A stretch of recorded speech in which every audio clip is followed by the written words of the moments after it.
All right, the audio should be on. Okay. Well, hello. Welcome to Canadian Corner. Yeah, this is our first official live stream. Um, Uh, and to start it off, Liddell, I think you're actually in as a player right now. Should yes, so I should definitely follow move. that. I don't know if I'm. Yes.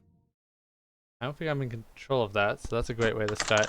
So let's hope they can figure that stuff out while we do the Yeah. intro here. So I'm gonna go to the map and the map bans and the map picks. So this is NGS Season 9, Division B East, Uncomfortably Numb versus Boogan Squad. Uncomfortably Numb has banned Battlefield of Eternity and Braxis Holdout. Meanwhile, Boogan Squad has banned um, Towers of Doom and Cursed Hollow. And Boogan Squad has picked Volskaya as our first map. Currently, we have waiting on a couple players to be ready for this game to start. Let me go quickly actually to the standings screen. Oh, and that's embarrassing because I didn't have the right tab on. There we go. So we have the Division B East standings up right now, Silver. Uncomfortably Numb is in 6th place, and Boogan Squad is in 7th. So this is a very important game for the playoffs, even though they're both in a playoff position. I believe both of them can fall out, although maybe not. I think Uncomfortably Numb is fairly safe. Yeah, it's important to notice that although they have like similar spots, Uncomfortably Numb is up 3 points. So Right. that is quite a lead, especially considering people who might contest them for that playoff spot, like Die for Vision and House of Chez, have both less points and more games played. So this really is a horse race between the playoffs is a horse race between Boogan Squad, House of Chez, Die for Vision, and Duraton's Couch, all within Yeah. 2 points of each other. But important to note, House of Chez and Die for Vision have played one extra game. So it really is Boogan Squad's and Duraton's Couch's kind of spot to lose, so to speak. Yeah, and you know, I think this game is especially important to Boogan's squad because, like, if they lose this, they do go to let's say they get dominated, they do go to 15 points with 11 matches played, which only puts them really 1 point up above House of Chez, Die for Vision, and 2 points up and one game less than Duran's Catch. So they Right. really need to get at least one win. Otherwise, they might just be kicked out. Let me just inform the teams that. Yes, it looks like you are no longer playing today, Liddell. You are now a caster. Uh, yeah, that's quite a shame. But you know what? I'm happy on my team. Uh, Yeah. yeah. So Yeah, go ahead. we just before we start now, we do have Uncomfortably Numb with first pick. Have you already gone over map bands? Yeah, gone over map bans. A couple of We are on done Belskaya on Volskaya. by Boogan. Uh, I think I like that map for Boogan. I don't know if we want to get into kind of our scout on these two teams right No, now. that'll be later. Don't worry. Okay. Foreshadowing. All right. Well, Uh, I will say right now I do like that map for Boogan. yeah. It is. You know what? I take it back. It's okay if we go in a little bit. But Boogan, in our opinion, is like a very good team fighting team. Yeah. Which, Belskaya with its one central point, very heavily encourages. Mm-hmm. So I'm interested to see like the team comps that Uncomfortably Numb pull out to try and give them the upper hand in the team fight. As so far, based on what we've seen, I think Boogan does have the upper hand. Uh, yeah. I mean, I think Uncomfortably Numb has had a weird season. They started off really hot. They were one of like 4 undefeated teams, like 2 or 3 weeks into the season, and then they had a real down period. I think where they lost a lot of games. Yeah. But now they're back on the upswing. At one point, they looked like risky not to make the playoffs. Now they're safely in the playoffs. As we get into the draft, I will click over to that. Oh, around a bit too much there. And as we've mentioned before, Uncomfortably Numb does have the first pick, I think. Yeah, because Boogan chose the map. Yeah. So we'll be seeing. I'm curious to see if we see the usual bans where with there's so many high priority bans here, so it's very likely we'll see the Tassadar, the ETC, the Joanna, Right. a lot of bans. I've personally been a big fan of people tank choking in this meta, as there's really only 4 primary tanks you could choose. You can often even goad the opposing team or second pick to ban one of those tanks before they realize Mm-hmm. being tank show. I will apologize right now. For some reason, my source file for which team is on which side has disappeared on me. So I will say Uncomfortably Numb is on the left side of your screen and Boogan Squad is on the right side of your screen. Let me see if I can quickly fix that as you take away with this draft, Silver. Yeah, we do see Joanna banned, a very common ban. Also, bias is on the table. Both me and Liddell have played a lot with both players from both sides. We personally have played with Famous a lot and most of Boogan Squad, I think it's fair to say. At least Tom, Peace, and Bumnot. Yeah. Although, again, cards on the table, we tend to lose a lot to Bumnot and Solo Queue for whatever reason. If he's on the other team, we always lose. Yeah, so again, we just see Joanna ban. We're getting almost a last second ban here. But Azul banned out for the side of Boogan. Again, not as insta-banning as he used to be, but still commonly banned. You know, he's a very scary double rotating bruiser. He really can double rotate almost on any map, even like Cursed Hollow, I think, although like every character, he struggles a bit to double rotate in that sense. But again, not surprising, but not as insta-banning as it used to be. A lot of now meta characters have taken the forefront. A lot of bans coming in at the very last second. An Ana ban. Now, Liddell, is that a target ban? Do you know? That is a target ban at Thundercats, I believe. He plays a lot of Ana. I like Ana into their team. They like to play kind of pick tanks, a lot of Garrosh, the side of Boogan Squad. So having Ana being able to get a lot of heals to that front line while being safe herself is kind of plays into the way Boogan likes to play. And then we see Tastar ban coming out from the side of Boogan. Another very expected ban. You know, Tastar just so high damage. It's such a high disengaged potential with his black hole and his walls for picks. You know, I'm not surprised that Boogan just doesn't want to see this on a clustered area, whereas Q and W can get so much value. But I think it's important to note, even this ban, all of them are coming in very last second. So I would bet there's a lot of deliberation coming from both teams. You see the early lock Rhaegar. This is typical as, I think with the buff to his ult, he can now either go Bloodlust or Ancestral, which really opens up a lot of potentials on how you want to draft. You can actually bait other teams into thinking you're going Bloodlust and over-countering it, and then just switch to Ancestral. And there's been a lot of success in we see Boogan Squad, I assume here. We have a Raynor and a Stukov. Now, I really like these picks. Something that the Tiny Dancers, the teams we're part of, has experimented a lot is Stukov with as a counter to Rhaegar. Because if you go Flailing Swipe, that's such a great disengage to the Rhaegar. As well as the armor Stukov gives just reduces the Bloodlust power by a lot. And again, Raynor also Exterminator Raynor. It's going to be interesting to see what Raynor goes. We do see Alarak being locked in here from the side of Uncomfortably Numb. I call him Alarak. I know he might be a Larik, whatever. You also see an ETC lock. I think ETC right now is the most popular tank. He's super meta. Alaric. Is it Alaric or Alarak? Do you know, Liddell? I do Alarak, but, you know, okay. Tomato, tomato. Yeah, ETC is the most popular tank right now. Alaric being more of a niche pick.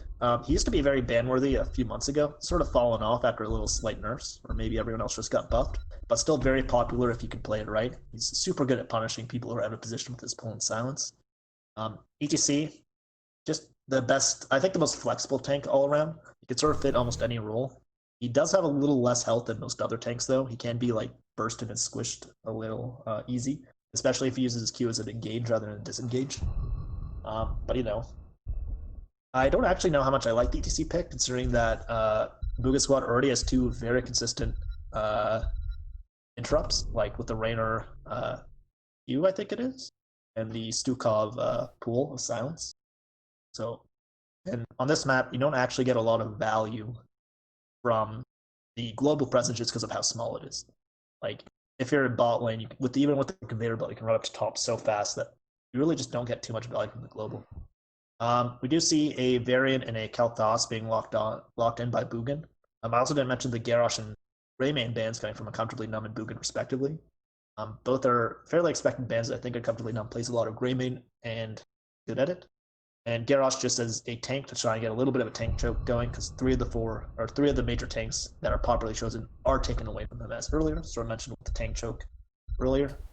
is the real risk of locking tank last pick. Liddell, what do you think about the Kalthas variant and potentially higher? Sorry, we see Ming and Imperius picked up as the final picks for the side of Uncomfortably Numb. I really like the variant pick. I've seen them Boogan squad play variant a lot, and they're quite good at the solo all targeting one person pick comps, and variant sets it up so reliably. I think So they could even blow up. I think it's taunt variant. I think they can blow up even that front line. We do see Blaze though, but I think that's going to be an offlaner Blaze. I expect it to be. So general thoughts about the team, Liddell. I can go first if you'd like. Sure. Yeah. So I'm just inputting some information right now. All right. So I actually let's start with the Comfortably Numb. So that's very clear. They have a super hard dive / pick comp with the Imperius and the ETC, and they have the Ming and the Alarak for super a lot of follow damage. Probably going Bloodlust potentially. I don't really know. The main issue I have is that they don't have any traditional AAs on the side of Uncomfortably Numb. So if they don't get that initial pick and win the fight off of that damage or that burst damage coming in, they're going to be really struggling to get those kills. Even with the Bloodlust might help sway the side of it. We'll have to see. But, yes, Li Ming does a lot of damage, and so does Alarak. But, or Alaric, as I was just messaged. Whatever. But it's hard to place that damage where you want it. Ming sort of hits whoever's in the front line and who she can get at. Alaric sort of tries to grab who he can, but they're more of damage of opportunity than, hitting people escaping, chasing. Which traditional AAs and single target mages can sort of do. Do you want to give your 2 cents on the Boogan then? I'll do a quick announcement on the players. So we have non-champion on the Kalphas, Tompiece on the Blaze, Cambelas on the Rainer, Bummernaut on the Varian, Thundercats on the Stukov. And for the side of Uncomfortably Numb, we have Famous on the ETC, Novus on the Imp, Rhaegar on Kiknaz on Rhaegar, I should say, Mr. Monkey Man on Li Ming, and the Spectre on Alaric. Okay. I like the pick construction. I think Uncomfortably Numb is a better pick team, but I love the main tanks of Boogan Squad into a pick comp. Oh, we do see Alaric trying to grab the Varian, and Varian's not a real hero yet, as he's not level 4. But unfortunately, the drag caused a lot of the follow-up stuns to miss, as you see, as we go about the Slide and the Imperius Hail miss there. And that's also where a lot of Imperius' damage comes from. So I'm not surprised that Varian gets to walk out with a sliver of health after those misses. And we instead see a pick onto Imperius going down to rebuttal. That's a big risk with Imperius. If ETC taking a lot of damage, he's going to have to dive out there at top lane. But not surprised with Imperius, as, he only really has one direction, which is going in. Imperius, I find, struggle a lot with retreating, especially in early levels before you can get that level 10 shield. Especially because so much of your sustain comes from auto-attacking and doing more damage. It's very similar to Artanis in that sense. I would look at this pre-level 4 stage to see if Boogan stays up in Soak, just because they don't have a main tank yet. And also, Varian's going to be very weak to the spell damage of Uncomfortably Numb until level 10, as you mentioned. So that's going to be a big factor in team fights pre-level 10 as well. It's also important to know that we have an ace in the hole Rainer. I know a lot of people. I was personally wondering if it was going to be Exterminator Rainer just to get those quick camps and maybe some heal camps, but it's not that surprising. It also looks like we might be having a Calamity Li Ming build. She'll be going into phase, and that'll actually provide a lot more consistent damage from the Li Ming onto people and get those kills. Right. But it does put her in a more bundle position, and it might even make it more high risk, high reward. Do you get the pick kind of playstyle? You also have the Quest crew coming out on Boogan Squad from the level 1 talents. Not Varian, though. Varian had to break the Ace Rainer too. That could have got ahead of Quest. I believe that level 1 overpower is going to help the healing reduction on his level 13. So that might be something to look at, especially when they're trying to pick a target and Ancestral is going to get neutered by the anti-healing of Heroic Strike onto targets. You were right. It does look like it's a taunt variant. It's also important to know that Uncomfortably Numb wasn't able to get a pick onto Boogan's side with the fake champion of not level 4 variant. We do see a lot of people swapping out Bob though. That's the third time I've seen someone tag out. As we do see Heal Camp going into the side of Uncomfortably Numb. They're just gonna grab it. Boogan was a little too slow to get there. We do have 2 camps pushing top, and it looks like Reyna and Stukov are gonna clear this out quickly, conceding the objective cap. Yeah. And I assume that Uncomfortably Numb's gonna clear this out before they contest here. It looks like they're gonna do that as Boogan comes down. They are just getting actually a considerable amount of percentage uncontested here as Boogan deciding to clear the wave and then maybe gank the Mr. Monkey Man, but he's onto it. He backed out. But no, but it's EGC instead getting comboed, taunted, silenced. But a nice pull from Lars to interrupt that silence for Stukov, allowing to EGC to Q out and slide his way to safety. Although a little bit of a fire spread, just to say F you to his teammate. Are you gonna have a fire spread counter? That would Alright, I'll keep that on the side for sure. We do see turret going down off to the side of Uncomfortably Numb as Imperius trying to stun the bummer not. He's going to actually get stunned himself by Kalthos. ETC diving in as their own turret from Boogan's well dropped down. ETC is now being taunted and then silenced, taking a lot of damage. He'll get dropped by a Lark. He's also going to go down. Bummer not low. He's going down. That's 2 for 2 right now, but we see Imp going down. The Calamity coming through as Gleaming jumps in, kills the Stukov and the Blaze. That's going to be a nice cleanup for the side of Uncomfortably Numb, and they get first objective. That's a lot of resets there. A lot of resets going on. Count the resets, not the fire. So, Liddell, what's your opinion about first objective on this map, especially after a team wipe? Team wipe gives a lot more value than it normally would have. I would have liked Boogan maybe just to give that there and clear, because it probably would have gotten not much more than front wall and well, although it's not going to get much more than that anyways. I really think Boogan wants to stall till 10, and then when Varian becomes a legit tank. That was a great silence from Alaric, as he's actually going to get the Kalthos with it too. Wow. He also completed his quest by hitting 3 people there, which is going to be huge for him, as he's getting a lot of early bonus damage because he completed so early. Yeah, I think Boogan needs to back off and play this a little less aggressively. Maybe Uncomfortably Numb does, as they are getting very punished for Alaric almost dying there. They will get top fort though, and I think you take that any day with first objective on Volskaya. Okay. I think top fort is a huge victory.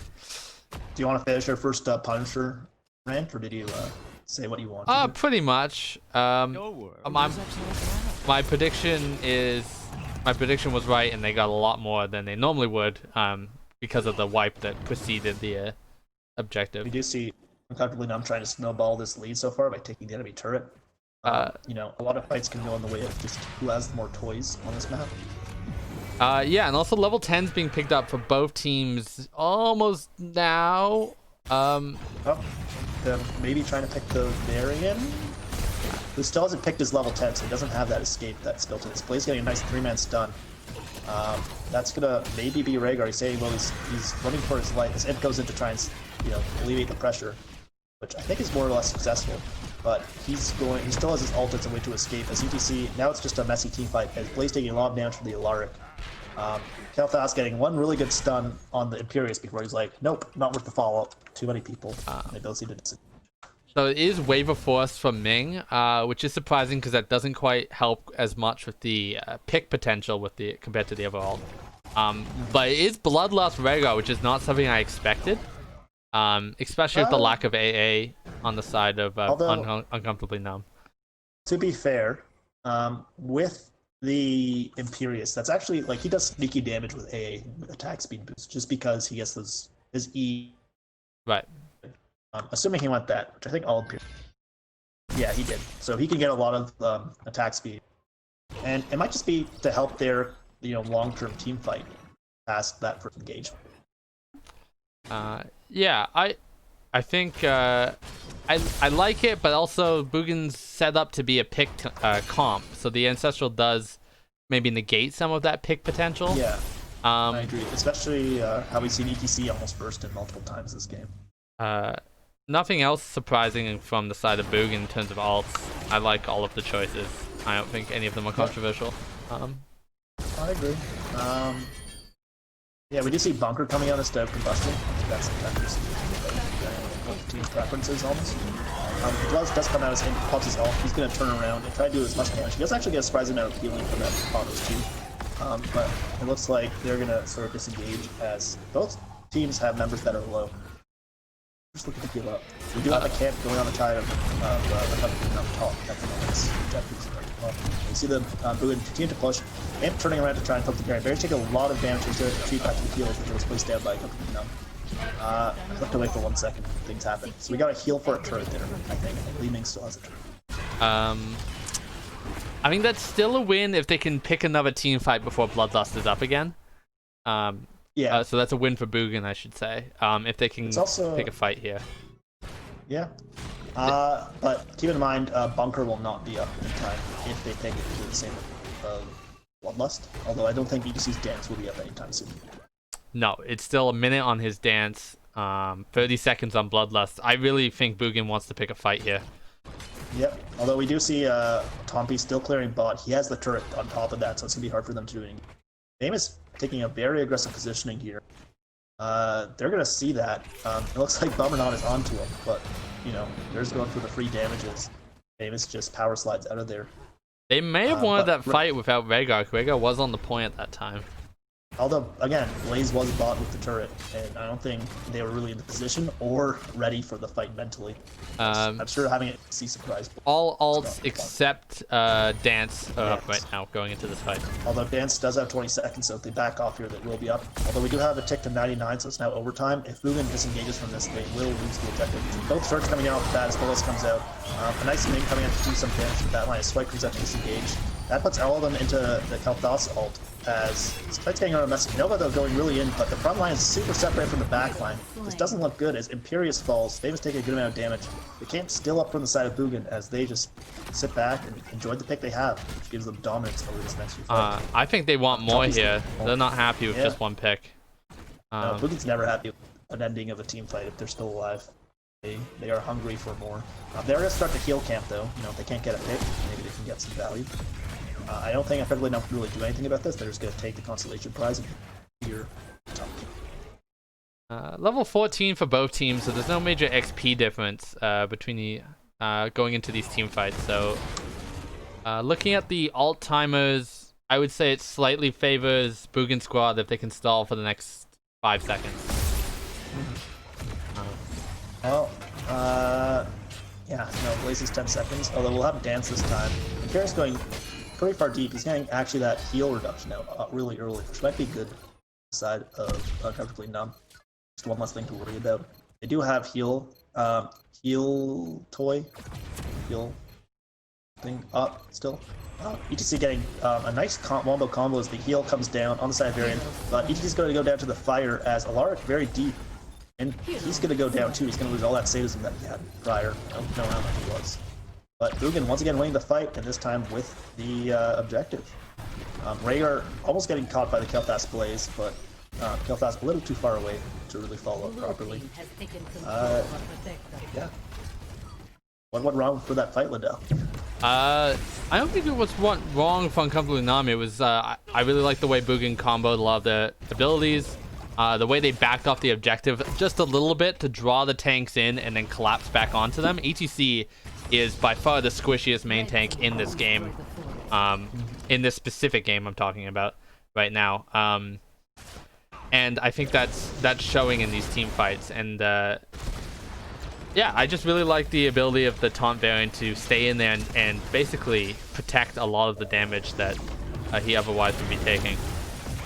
Yeah, I also really like the Stu Cobb into the pick comp they have, because that really denies a lot of ETC's abilities to stay alive.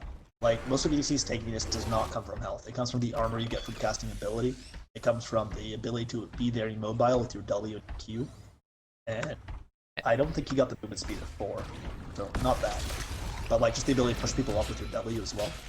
So the ability to silence the ETC while he's being comboed really denies ETC with a lot of responses that could potentially save it. We do see the turfing of the objective, which is I think is a smart move.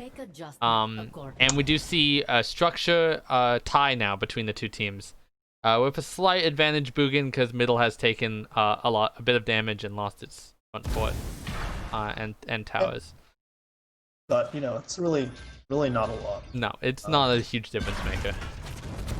No, and we see both camps getting picked. Both turrets. Bummerknot doesn't really engage on Famous. He's a little preemptive, but you know what? They don't care. They can just turn around to the Imperius of the Alarak, or Alaric, as some people call it.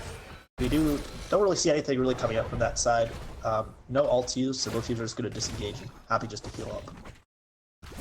Yeah, it looks like Boogan's really trying to force some fights here. They're definitely not waiting for next objective for the next team fight to happen. I think they want to force something. Heal would be a good call because that would force a fight, but they are looking for maybe a pick here onto Imperius. But Uncomfortably Numb is nearby. ETC is going to try and just come in to help. And he's going to have to pop his ult. He does have healing reduction, and as he spreads fire to the Rhaegar passes by to heal up the ETC. We do see Bummerknot sort of hiding in the bush, looking to sort of push whatever they can. The nice part about this whole engage comp being reliant on the variant ult is that ult is on a very short cooldown. It's already up. The only thing down now is Kael'thas's ult, but Imperius' ult is out, so he's now very big. We do have the camp pushing from Comfortably Numb, so Raynor and Kael'thas is going to clear that. Yeah, both teams just posturing mid, looking for a fight. Imperius is very far up. Imperius' ult is down. He is a lot more pickable than he normally is with his ult down. Yeah. And, Comfortably Numb is in 2 lanes right now, very spread out. So, although they can sort of be anywhere fast, they can't be anywhere fast with large. They do know heal camp is is being taken here. Novus out of position. It gets away though with no consequences there. So, 20s are going to tick soon, Liddell. If there's no engage, do you want to just say who do you think that's going to give the advantage to? 20s, off the top of my head, I really like the long Bloodlust. That's obviously a really good ult, and Imperius' ult gets like 10 times better with a level 20. So I might give it slightly to the side of Uncomfortably Numb. We do see ETC getting taunted as heal camp does go to Boogan squad, but that is taunt down. Alarak going from behind. They're trying to pick up the Stuke off. He's going to go down, but the Alarak is taking heavy damage. He's going to escape as Reset City comes down. Min getting 3 kills in quick succession. She's hunting for the kill, but no, they're going to turn around and say, you know what? We actually just took the heal camp by killing you. We're happy with that. That's a huge win for Uncomfortably Numb going into this objective. That allows them to steal Boogan's turret, maybe even put pressure on a fort here. As Kael'thas has to back out. Already going down to start capping the objective. I think they need all 4 people there to defend from the Kael. We do have Kael picking up this camp though, so that will be pushing. Someone will have to go clear that eventually. I think that's a very smart idea. Kael just use his time effectively instead of just yeah, I don't really. Obviously, Thundercats is the secret to all of their team fight, and the moment he fell, everything went wrong. I actually disagree a little. I think this game is very much built and decided on who engages the fight and on whose terms. Right. We've been seeing so many Boogans, so many fights driven by Boogan because their team's built to push in and get that pick. But it's important to note that Uncomfortably Numb is also built that way too. It's just they haven't been able to pull it off as frequently as Boogan has for the last few fights. I really like that call from Boogan. They just went in and took middle fort. And you see Uncomfortably Numb really not sure what to do about it. Like they're still posturing sort of mid, but then objective comes down and no one's ready to get into it as well. This is going to be structurally even as the protector, starts walking towards it. Boogan, though, looking for the fight. We often see the strategy by teams who lost the protector that they just say, screw the protector, we'll run past you and kill your team. What are you going to do about protector? Important to note, level 20 is only on the side of Uncomfortably Numb right now. Boogan about to pick it up, but not going into that fight. Yeah, we do see that level 20 Bloodlust there, as well as the Tasha elements from Lee Min. And the Deathly Charge from Lark, all very typical. ETC has not chosen his level 20 yet, so there is no Death Mosh at the moment. But we do see 20s coming from Boogan, as a nice unstoppable coming just to free the ETC from his internal stun prison. But both teams trading a little bit of damage, but no one really that low. A turret is dropped on the side of Uncomfortably Numb, and the Protector is taking a lot of damage, but they did manage to get the keep wall. I don't think this keep will go down with the health of the Protector. But it is taking heavy damage, it might.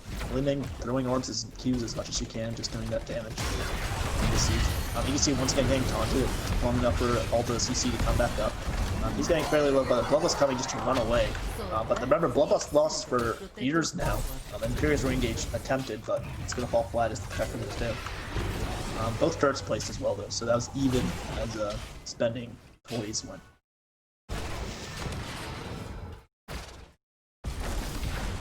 I'd like to see an engage here from Boogan so that they don't get their keep completely taken. It's also important to note that top was cleared at one point. So that is... Ming cleared it while Boogan was taking middle. What? Are they going to challenge this? We do see a Peppermint up positioning aggressively here. They look a good thing, but you can see once again getting taunted and then follow up CC. He's not taking too much damage as a nice dance on just the Stukov, but very decides to walk into it as both of them go down, and then we get to reset city, which is really seems to be the game plan. Uncomfortably Numb. Now we have 4 people dead and keep going down. I believe this is game. This is game. We also did see the death mod at the very end to coming out for all the level 20. It looks like Blaze is gonna fall here too, and yeah, that's 100% game. GG. Well, I guess I was wrong in my initial predictions about how the team comps would work. The AoE silence there in that middle of that fight from Alaric was all that they needed to win that fight. It was devastating. Drew them all in, silenced them all, and really Ming followed up the rest. You know, Alaric or Alarak really showing why he was banned for so long a few months ago, and really reminding you like he was never nerfed. He just became more niche as other people got better. And, you know, at the hands of someone who knows how to play him, he could be a nightmare to... Yeah, and that's a rough game 1 for Boogan Squad. I think they had us kind of...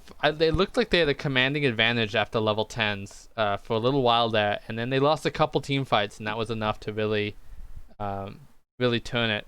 As I go to the map and score breakdown, let me just update this. So we do have Uncomfortably Numb taking game 1. I guess we haven't seen the map quite yet, so we don't quite know exactly like what the strategies of each team is going to be going into this game too. But what do you think Boogan needs to do differently to turn this series around? It's really hard to say. Again, we haven't seen the map, so it's like, again, I think they did have some better team fights there. But it's hard to say they're the better team fight team, as we were sort of predicting earlier, just because, you know, they did end up losing a lot of team fights towards the end. I think they have to be a little smart about how they pick their fights, because as I mentioned earlier, I think both teams were picked teams, and it was who engaged was who won the team fight. And I think we saw that a lot with if the Alarak could get a nice Q in, the Imperius can get a great impale and then follow-up. You know, we saw a lot of messy fights from Uncomfortably Numb when they were engaged in, with the tanks being super separated from the back line and getting all that CC landed, but no follow-up to really capitalize on that. And it really was the Ming feeding off of the initial pick and turning that into a team wipe. And I think that wouldn't have happened necessarily as much if they didn't have Ming to go to kind of really steamroll the pick chain. So I think they have to be aware. I think they have to be a little bit more aware of what the goals are of the other team's composition. For example, as soon as they saw in that last fight that Uncomfortably Numb's like, no, we want this fight, I think that should have been a sign to back off and look for another engagement, or sort of let them push forward, then re-engage kind of thing. But instead, what ended up happening is the Varian kept on trying to kill, I think, the Imperius or the ETC. And Uncomfortably Numb's like, we're already in position where we want to be. We don't care if you taunt the ETC. Your backline's already under attack and in trouble. They can't follow you up properly. Yeah, I wonder how those fights could have gone differently. Maybe more of a counter dive situation. It in which you don't engage on ETC, but you kind of wait for them to make the first move. But then the more time you give them, the more time you're giving Alaric the ability just to combo you all to death, as we saw in that last team fight there. I really think, like, just based on how the mental state of the team seemed to be once they were put on the back foot, I really think, like, they just had to make that initial splash, cause the other team. All right, we are going to our next map is Tomb of the Spider Queen, and because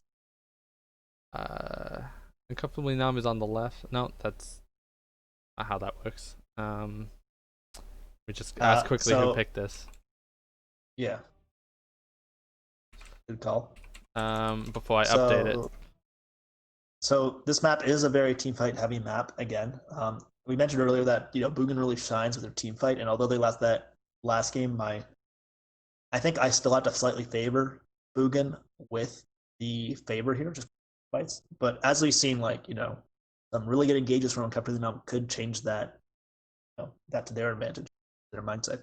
I think if it's sort of hard for me to give a really good opinion here because Tomb of the Spider-Man I think is one of my worst maps when it comes to analysis and knowing what to do. I don't know if you have any good ideas here, Lindell. Yeah, we are a bit of a kind of analytical weak spot here because we do insta-ban Tomb of the Spider Queen every single time. Don't have to analyze it if you don't play on it. This is a team fighting map, but it's also so important on wave clear that you kind of need both. You need to be able to win team fights to be able to turn in gems, but you need wave clear to get those gems in the first place. I do think aggressive teams are heavily awarded here on this map just because of how you need to get those gems, and being on the opposing side of the map gets you those gems and encourages that play style. So, we did see both teams not afraid to get hyper aggressive. I think Boogan was the more aggressive when they had the lead. Right. That might play into their hunger for team fights. But I'm interested to see how they draft the 4-man, if they want the 4-man, where it goes, or if there's like a double rotate shenanigan. I apologize for my amateur streaming here. I just noticed the game overlay was a little off, so I'm just gonna snap that back up top and lock that in. All right, and amateur streaming is now ready? Over. Yeah, casters are ready. All right.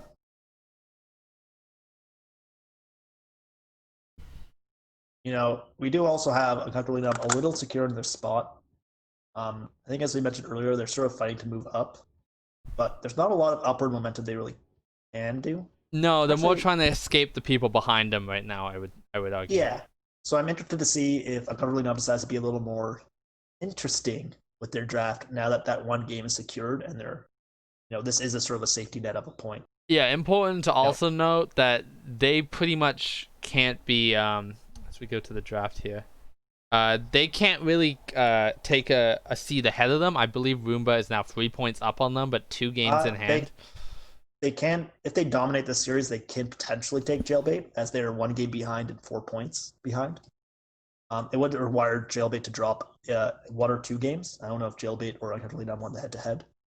Right, so there's an avenue there, but I wouldn't say it's a likely avenue, as we see Zool as first ban and Joanna as second ban. Nothing surprising there.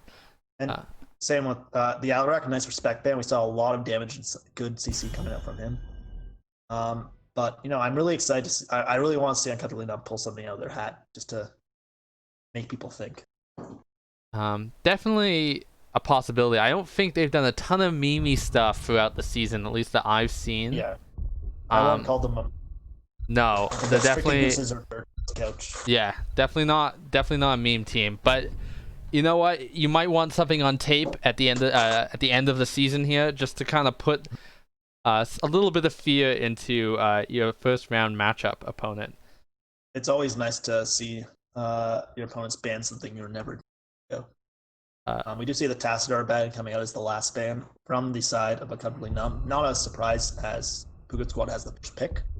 And Tassadar is just so scary these days. He tends to be banned in almost any situation. ETC, I would say, is the last S tier meta character. Yeah, really based on meta for sure. Although I think ETC is on the weaker side of S tier. We just see Cassia coming in very early from the side of Boogan's squad. I don't know how much I like Cassia as the first pick. What's your It's interesting. She's weak to CC. But I think the way non-champion plays with a kind of aggressive, up there kind of play style builds into Cassia well. But at the same time, oh my god, picks coming in so quick, cannot keep up with them. They know what they're going for. We see the kill the ETC comp again. Yes, but Famous does get the ETC, which I think may have been the mistake by Boogan letting it through, because it might have been a steal pick as much as taking ETC for yourself. Although I don't know how much they played ETC this season. Off the top of my head, I don't think it's plays ETC quite a bit. I think it's his backup after Mal'Ganis, which I think is his primary thing. It's important to note that I think Mal'Ganis ban comes in tomorrow when the patch comes. It is not currently banned. Right. Yeah. So that's that. I really do like the Anduin Garrosh because I think picking Anduin removes a counter pick from the side of Uncomfortably Numb, while at the same time, his root is such a great follow up to the Garrosh toss and stuff throw. It's so easy to land that can really just lock them down for a solid 30 seconds. Interesting Valera ban. So I actually am reminded now that they have run Valera once this season, I believe. They are the meme team. So that maybe was their only meme. And we do see Famous saying that they were planning to go Valera. I don't know how true that is, but it would be very funny if so. Yeah, I mean, it's not the worst into Anduin, maybe. I'm kind of grasping at straws here to defend the Valera pick. Well, if we played Valera or played with a Valera in the last 100 games, maybe we would know a little more. The Kel'Thas band coming out from the side of Uncomfortably Numb. Just another respect, man. He was getting a lot of stuns with that E. A Chen pick and Junkrat coming for the side of Boogan. Junkrat's a common pick from Boogan. I can't say I'm super like the character, but that might be more of a personal bias. But if Bummernock can play a good Chen, he can be very dangerous in the right hand. Yeah, I think those are two very big comfort picks from Bummernock and Cambella's. So if that's what they want, if they want to just be on comfort picks, as they're really this game really does put a big dent in their playoff hopes if they lose it. So maybe they just want reliability. I know Tom Peace plays a lot of Garrosh, Bummernock plays a lot of Chen, and Campbell's plays a lot of Junkrat. So that all across the board, that's very comfortable picks for them. We do see the last pickup coming to Sylvanas on the side of Uncomfortably Numb. That's going to be both teams. I do have to say, my first impressions of Boogan. Is that a kidnap comp? Are they going to bomb, throw Chen ult into their core? Maybe. I don't know if I want to commit to that quite yet. I love this as a Bloodlust comp for Uncomfortably Numb. That's a really good Bloodlust team. I've had really good experiences with Sylvanas with Bloodlust because first off, she's an AA, but she also can be super bursty to sort of show her up what a lot of teams that don't have a mage typically lack. Especially with the ETC and Raynor Q, they can actually be putting out a lot of damage up front and still have the 2As for that follow up.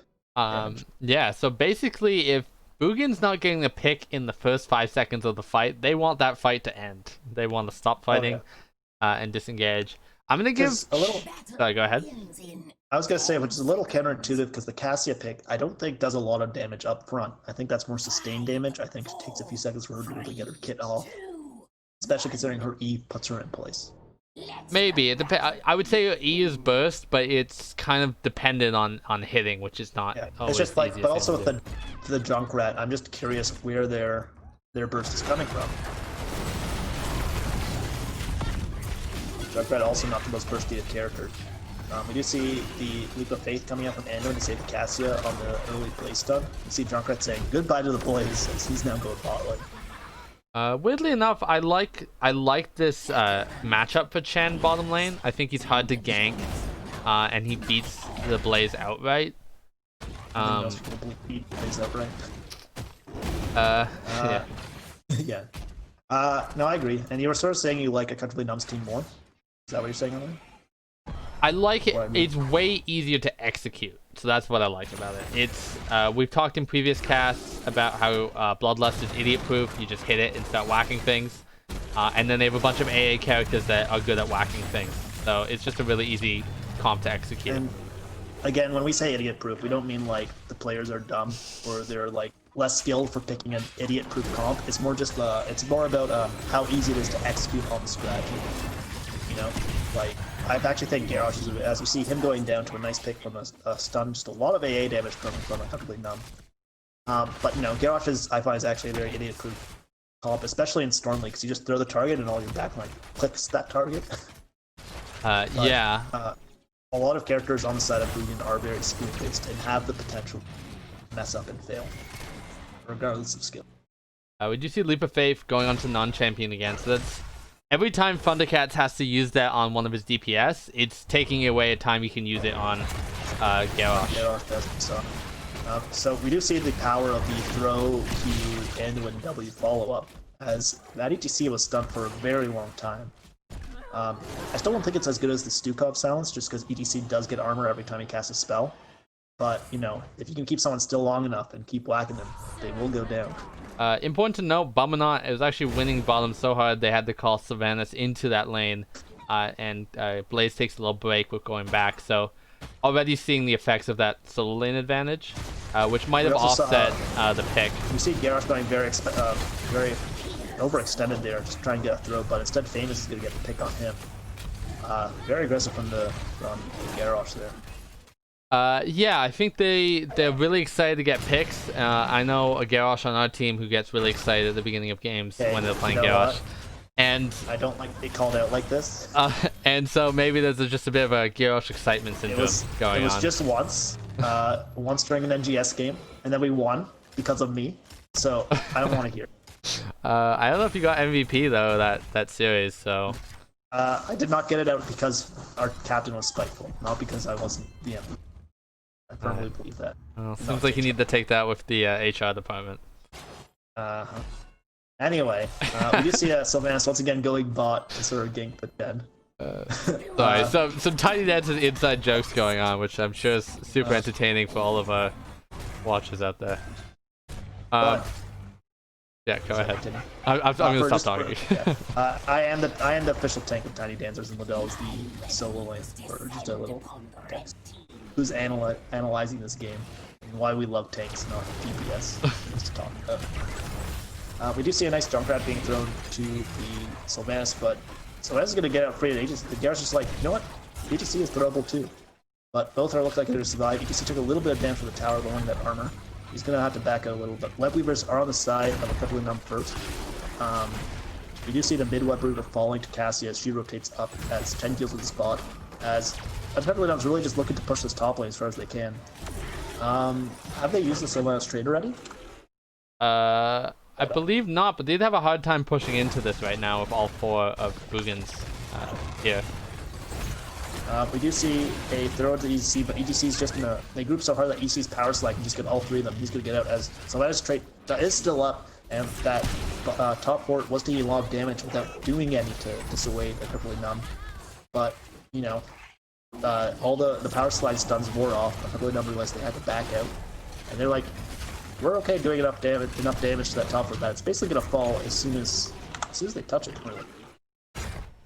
Yeah, that's a lot of damage onto top four, and Anduin almost. Oh, and Tompiece going with the into the fray, saving Thundercats' life there.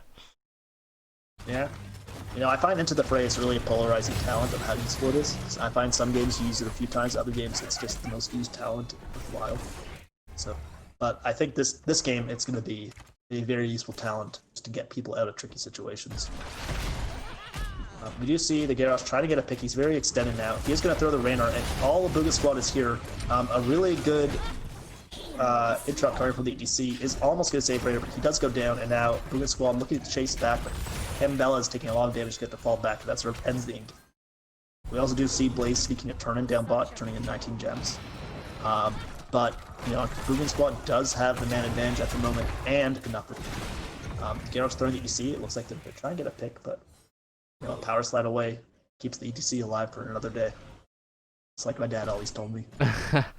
I'd like that. That's the first throw I think Timepiece has gotten onto one of the backline characters of Uncomfortably Numb, and it resulted in a kill. So I think that's a good sign for future fights as we see a Blaze gank coming in.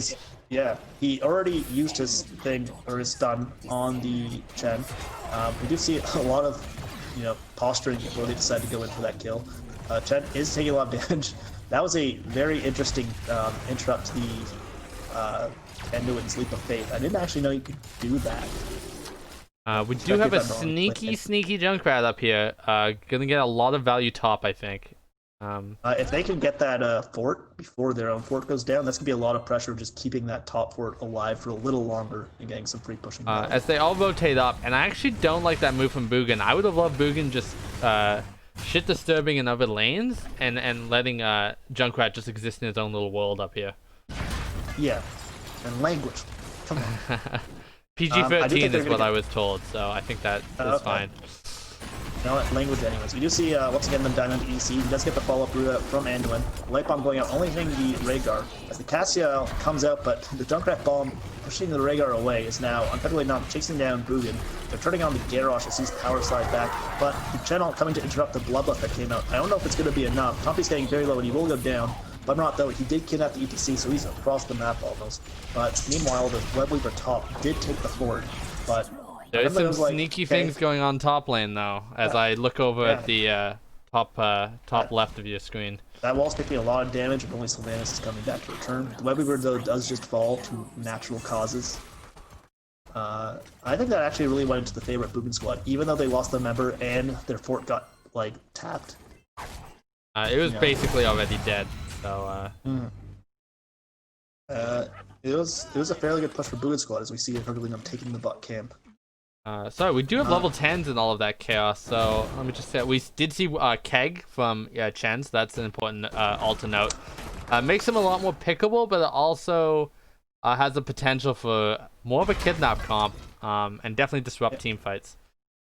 We do see Boogan doing a quick turn-in for some 15 safety gems there. It's important to note that they do not have turn-in quite yet, although Uncomfortably Numb does. EDC trying to turn in and Tompy's interrupting him. Both teams sort of posturing from what's like a fight, but Raynor and Sylvanas are taking the camp from behind. So they definitely want to take this fight, but Boogan probably doesn't know that where the DPS are at. So now that the DPSs have returned, that's going to split Boogan's attention two ways very shortly. Chen's still taking care of the bottom camp there. Sylvanas is get a free turn in. EC engages. The Valkyrie though, coming in pulling the ETC. Junkrat getting very low. A light bomb coming out on the ETC. Garrosh getting a little bit. Chen with his ult was able to do so much destruction while the Blaz is coming. Junkrat is gonna die, so his ult will also be disabled. As Tompy throws the Chen ult and says, "We're packing out. Let's go." So that was a one for none. But turning goes into the side of the Uncomfortably Numb. And Boogan still has to clean up two camps. Yeah, that was a fight that went a little bit too long for Boogan, as we saw that doesn't always end in good things. Taking a lot of damage here. She's going to have to jump out as Tompy's, though, took a very aggressive position to get that throw. Is going to go down to Blaze. So Blaze stun followed by the EC stick. Yeah, and, with Garrosh down, they're going to have a hard time defending these web beaters that are coming down in a few seconds. And again, they still have that mid camp, that mid MR resistance coming up from that mage. That mid. It's not looking good for Boogan here, though. This might be the key. If they can hold this mid keep, as Tompy comes back here. It also has 13 advantage by W. Never mind, both teams have 13. Yeah, we see Bummanut coming down and joining this mid fight here. It's gonna look like they're not gonna get the keep, but that keep did take a lot of damage, and with the Sylvanas and the bot lane pushing hard, it might go down very shortly. I wouldn't be surprised if they wait for Boogan to be distracted by another lane and then re-engage that mid keep. But instead, it looks like Uncomfortably Numb rotating top. They're gonna just take the fight there. Great Junkrat bomb coming on to Sylvanas. That she's gonna also pop her trait as Garrosh throws her. Cassie doing a lot of damage. She's gonna go down. Junkrat barely escaping. Never mind. Take that back. Raynor managed to snipe the Junkrat with one last shot before he runs away to the safety of his own weapon. We did see Bunker go down during that too. as Garrosh getting a nice stun onto Calm piece, but I don't think there's anything they can really do here to get another pick. Chen is still bot, trying to clear that web weaver. I would call that a win, Silver. From who? Cause once the turn-in happened, I would say Boogan should be happy with that outcome. Yeah. Because it could have been worse. I'm not saying it's going well for them right now. They're definitely down a lot of structure lead. Yeah. I think Boogan really wants a turn-in right here just to alleviate that pressure. But I can also see the reasoning for them wanting to push up the lanes first. They either have to get this turn in before 16 or clear waves until they get 16. So those are the two options right now.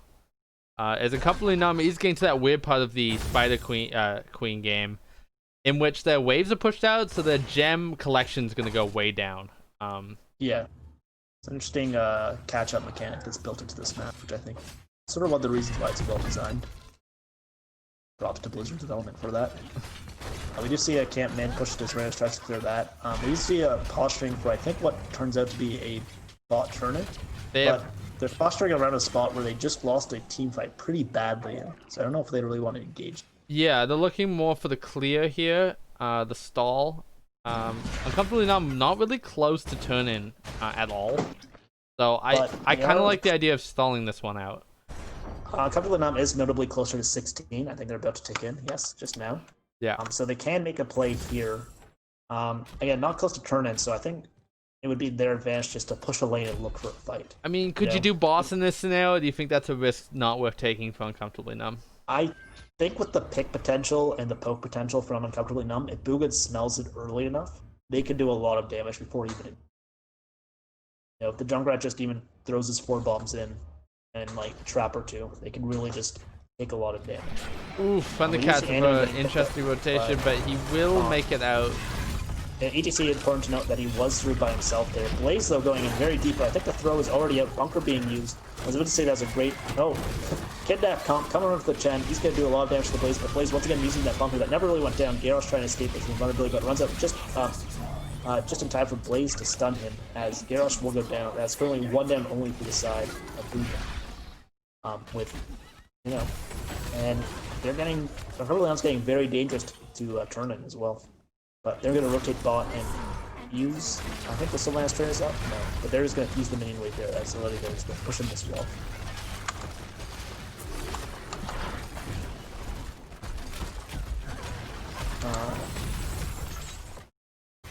We're in a tough spot for Boogan here, which they need to wait for Garrosh to come up, but a lot of ults will be down on the side of Uncomfortably Numb, so there is an opportunity to pick a fight there. Yeah, it's also important to note that Sylvanas' passive now is up, so they can do an aggressive push. I think they might do boss here, though. That'd be an interesting call. I think maybe they're just going for a turn-in of what they have. Yeah, I think they have... Well, they have turn-in now, I think, with that giant top wave that was there. They should engage this, but they do see 2 DPS top. I said they were trying to sneak in turning instead of hard engaging. I think that was a mistake. Now we see all of Uncomfortably Numb turning around and just attacking the Garrosh. A great Blaze stun coming in on 3. The Life Bomb comes out on 10. That's a huge 4% stun as Bloodlust popped out. A lot of that first few seconds would be wasted. Chendo is very deep. Promenade going, taking heavy damage, trying to drink, but he will end up going down. Copies now, taking a lot of damage, throwing a taunt out as a Hail Mary. Not going to work. Junkrat, though, is almost pinging in the Blaze, but the stun from Blaze was long enough for him to slow for Sylvanas to catch up and just apply some pressure. I think Cassia might go down here. No, she's going to get out, but there will be bottom keep in the favor. Yeah, I guess, is this game for Boogan squad here? It's hard to say. Blaze is fairly low, although Boogan doesn't have a front line. They do have a lot of poke. I don't think Uncomfortably Numb could finish if they engage her with only 10 seconds on Chen and Garrosh, but they can take top fort pretty safely. Important to note that they Boogan also lost a good chunk of their gems there. Yeah, although they still have turn in, so I don't think it's quite an important thing. A great stun onto the front line of Uncomfortably Numb, as ETC taking a lot of damage there. But after like a few seconds of stun and a throw, he's still not gone down. Bombernaut almost just as low. Junkrat jumping onto him as ETC finally going down. That took a long time. He's actually dropped quite a few gems. but Uncomfortably Numb still has enough to turn it. Most of it on Mr. Monkey Man. Let's see if they try to get a sneaky turn in bottom. It looks like it, although Garrosh, it looks like Boogan Squad is trying to turn in top. I don't know who's going to win this race. It's going to be close. And it's, oh no, it's Uncomfortably Numb. Webweaver's pushing down with 0 wave pressure on all 3 lanes with no keeps. This is not looking good, although they do have a man advantage, but Cassia is very extended. Looks like they're going to go for a pick. Ooh, Cassia, you maybe got away with 1 too many Qs there. Does she have the insta mount? I don't think she does. No, she does not. She is going to go down. Cassia picked while Webweaver's going. Oh. And that was a lot of gems Cassia dropped there, too. They're going to have to pick a fight here, or this is game, I think. Yeah. EDC up in 5 seconds. Blaze, though, taking heavy damage as he's going to pop his bunker. Chen taking so much damage from the backline, though, as he sort of tries to steal the Raynor. He's going to end up going down.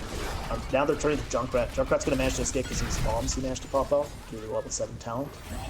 But that was 1 pick for 0. And the Webweavers are here. ETC is alive and on his way. I think this is game. Yeah, I think this is game 2. Not a lot. Not a lot Boogan can do here. No. No. And that is game 2 as nice domination from Uncomfortably Numb onto Boogan Squad. Yeah, that's an impressive move from Uncomfortably Numb, and that puts them in the point range as all the other big guys in the division. That's for sure. Yeah. I don't think they can really pass anyone else except for potentially Jailbait. They're going to have to hope that Jailbait loses their next series and they win. But that would secure their current 6th place. For sure. Yeah. It's 6th or 5th. I think it's 6th. Yeah. Yeah. Now Boogan. I would say that there was a dominant performance from Uncomfortably Numb. There was a couple moments in which they looked shaky, but I think they really controlled that game too. I agree. I think a lot of that came down to the draft that we saw from the side of Boogan, not Uncomfortably. Right. So I play a lot of Garrosh, so I'm sort of very much on the lookout for this when I pick that character. But a lot of it very much depends on the follow-up you have from your back. And typically, you want at least 1 AA and 1 kind of burst mage thing. Or even half burst, like Sylvan's. I would count it as full burst, but potential. And I really don't see that coming up from the backline of Boogan Squad. Lots of time we saw Garrosh getting good or decent throws, especially onto the ETC. But, the Junkrat really doesn't have that burst damage that you would want from someone to follow up on this Garrosh throw. And, if an ETC is half health in your backline, it doesn't feel threatened, he's going to walk all over your back. That's what we saw over and over and over again. Yeah, but you know what? Credit where credit's due. I think Uncomfortably Numb played the match fairly well. I did actually like their team comp, and that was a great Bloodlust comp too. Coming out. We saw the Blaze. I think was a great counter to everything that Boogan was doing because they didn't really need him for a front line. They needed for him to soak up some damage and then get out alive, which is what his bunker allowed for. You do the stun, let the rest of the team catch up, ignore the Garrosh throw. Yeah, and I'm only. Yeah. I didn't bring this up much before the game started. But I did mention that wave clear was a huge deal on that map, and I would say neither team had a ton of wave clear. But I would say Boogan definitely showed lacking in wave clear at certain times. Yeah, and I think Junkrat's good wave clear. Cassia is okay wave clear, but you're not getting much wave clear from your front line at all. In Chen and Garrosh, I would argue. I obviously Chen more than Garrosh, but Garrosh, in my opinion, does negative damage to minions. Really show. So are we going to do an interview with them? Novus will do one. Okay. Wow. We should ask why Famous hates us. He has to go, he says. Because we lost too many games with him on our team. All right. So I believe we hop over to the NGS Discord for this. I am new. He is in lobby 1, so I will see you there. Okay, I'll join 1 second. Alright, hello, this is Canadian Corner hitting up Novus here. Hello. Good win. Thank you. I have the standings up right now, so that puts you guys kind of firmly in sixth place. Oh yeah. So how do you feel about that? Was that something you were aiming for coming into the season in terms of your expectations? Well, we can definitely appreciate a solid 6, that's for sure. I mean, we haven't had the greatest results in some of our last tournaments, getting knocked out first round of the finals. But yeah, um, I think we're all decently happy with this result so Yeah. far. While we're Do on you guys the, think you'll pass? Sorry, go Do ahead. you think you'll pass Jailbait as they're in fifth now? And now that you are in with 11 games and 21 points versus Jailbait's 22 points with the same amount of games. Oh Are you really? hoping for a There's potential you move up to fifth. Yeah. I don't know who our games are against. Our upcoming games, so we'll see if that's even possible. But it'd certainly be nice to move up to a higher position and have an easier matchup in that first round. That's for sure. Okay. Yeah, and I guess while we're on the topic of standings, you guys opened the season really strong, and then I think it's fair to say you struggled a little bit, but you've been really hot the last 3 or 4 weeks, I believe. How has that been a major change in strategy or approach to the games, or they're just going better? They're just getting luckier and they're going better for you right now. Well, see, the big difference was at the beginning of the season, we had our main character or our main carry, Spectre, on the team. And he was, winning all of our games for us. But then he had a situation where he had no internet for a long time. So, a lot of our strategies and that didn't really work as well. Right. And now he's back for this game, so that's why we got the 2-0. Is this his first game back? Yeah, this is his first big game back so far. So I don't think we faced you with Spectre powers. No. Well, if you faced us with Spectre powers, you would have remembered. That's for sure. So let's talk a bit about the match itself right now. So game one, I would argue you both went for pick comps. So how was that? Was that a scary experience throughout the game, knowing both teams had the ability to blow up pretty much anyone on each other's teams? Yeah, well, we in my opinion had the slightly better counter pick comp, and that's all because of one hero, the ETC. He just really shuts down those engages so well with his knockbacks and stuns. So when the ETC was getting engaged on, we just cleansed him, and if it was engaging on somebody else, the ETC was kind of able to help them get out of there. Do you think ETC is the best tank in the game at the moment? I know he's too pick well for both. Not a chance. It's Johanna. Oh. ETC might be the best on certain maps, but overall in the game, it's Johanna. She has wave clear, she has lockdown, and you can't kill her. You're definitely speaking to the choir here as my team's Joanna player. We do have an internal debate on Tiny Dancers about whether it's ETC or Joanna, but I'm definitely on your side on that one. As the person who plays the ETC, I'm on the ETC side. So really, in between two rocks. Every draft is situational. There are definitely situations where, I mean, it would never happen that you get to the final picks and you can choose between ETC or Johanna, but if that were the case, there would be cases where you pick ETC for sure. Well, you could tell me Joanna might be viable or more viable than ETC. You can never convince me ETC is less fun than Joanna. That's fair.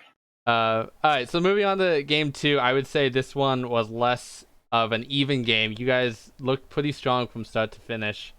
Was that the comp you wanted going in, or were you doing more of a reactive draft? And then once you saw the Garrosh, did that change anything? Yeah, the game two was definitely a reactive draft. The early picks were for sure just all around good picks. And then we kind of just went for more of a safe burst because of their beefy frontline comp. So when the Garrosh was trying to push his way in, the Raynor and the Sylvanas with their massive single target output were able to pressure him off. So it was a really rough game for that Garrosh playing into our team. Oh yeah, I agree. Were you worried with the early Cassia pick that they would end up going a blind comp into a bloodless comp? I don't think we're worried about a blind comp on the Tomb of the Spider Queen, even with Rhaegar, because Rhaegar still has an incredibly good other alt. It's not that it was made a bad alt to the Ancestral. It's just that Bloodlust is stronger now in general. Even with that got to level 20, right? We would have very happily just pivoted into a spell damage comp if they had gone for a blind comp. And is there any moments that stuck out to you in either game? Moments that stuck out. Some of the turnarounds in game 1 were kind of important, where the beginning of the fights were kind of bad with some missed Alarak combos or myself on Imperius being very overextended. And then suddenly we got some good hits on their backline and it turned around. Game 2 was really just a straightforward pressure them until it's done. So I wouldn't say there were any big moments in that game that really won the game for either team or lost the game for either team. All right. Well, I won't keep you too long. I guess the looking back at the standings to close this out, if the standings end today as they are right now, you'd be up against Tricky Gooses. Any thoughts about that? I believe you played your Tricky Gooses game already this season. I'll be honest with you. I don't do any research on the team. Is that someone else's job, or do you just not research? It used to be someone else's job. Now it's just nobody's job. Yeah, so I'm not sure if the Tricky Gooses are a team that we lost against. Then just a heads up, Liddell. Tricky Gooses is the one team that you have not faced yet. It's your next week fight. Oh, well, that's interesting. That'll be fun going into a preview for the playoffs if the matchup stays the same. Okay, I'll give you a bit of pre-scout for them right now. They are the meme team, and you should probably ban Samaro. I don't. You should, yeah. And Samuro. Samuro's not viable. What are you talking about? Well, listen, they've won. You wait till you see that. Won games on Ultrac with a Abba Samaru Uther comp. Abba Samuro, that's strong. So you want to ban Abathur then? You know what? You do your own research. We've given you our opinions. Yeah, and then I'll follow what every other caster does and give you an opportunity for any shout outs or thanks. Just to end off the interview. I want to give a shout out to Spectre for coming through and actually allowing us to play this game, because we had to reschedule it earlier, and originally we had 7 people for pretty much every game, and now we're struggling to get 5. So yeah, he really came through at the last minute to help us play this game. All right, well, thanks for joining us, and good luck in your last game of the season, and see you in the playoffs. All right, thank you very much. All right. So, Liddell, do you have any other closing thoughts you want to say? No, I think we covered a lot of the analysis side. There's some tactical stuff that I definitely need to improve on, but to be fairness to us in the stream, we picked this up about 15 minutes before the game actually happened. So I hope people are a bit more forgiving of some of the technical issues or graphical errors that I made. But they're probably more forgiving of it than you are. Definitely. Except for Materium, he'll never forgive you. Yeah, that's a very annoying healer on our team who never stops complaining. So that's another Tiny Dancer's inside joke. Anyways, thanks for watching the first live edition of Canadian Corner. This has been Liddell, my co-caster here. My other caster here. There you go. You got upgraded. I'm glad it's an even balance. Is AG Silver AG. So thanks for joining us. Hopefully we'll get some playoff games going. We'll be able to stream those as well. All right. We'll see you next time.